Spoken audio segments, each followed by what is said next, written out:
Hello I am Sania welcome to my mini blog morning रो उठिके मु जाके बसती दुकान रे देन दुकान आसला पर मु रेडी होके पड़े कॉलेज कॉलेज जाके क्लास कर देती आ सब क्लास सरला पर मु भाभी जाके चुस्की खाबी बिकज चुस्की तो मोर बहुत ही अधिक पसंद देन चुस्की खाऊली आउ टे दीदी की कॉल भी कर देती सी आसिक मत घर को लेकिन जीव बोली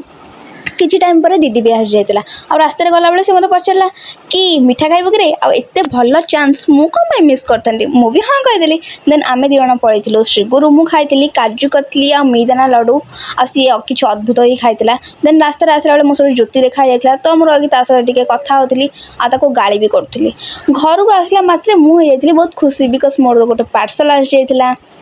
तापर रूम भर को आसिक देखला बेलू रूम भितर पारा बजाई विंडो ओपन थी तो सी पशि जाइए आम सफ्टवेयर पाखे कौन कहता देन मुझे ड्रेस चेंज कर लंच करने को लंच करके आसिक भाविली टे शोई पड़ी शोईकी उठला पर देखिली कि मो दीदी मो नहीं आसी ब्राउनी तो मुझे खाई tasty tasty brownie okay that's it for the day tata bye bye see you tomorrow.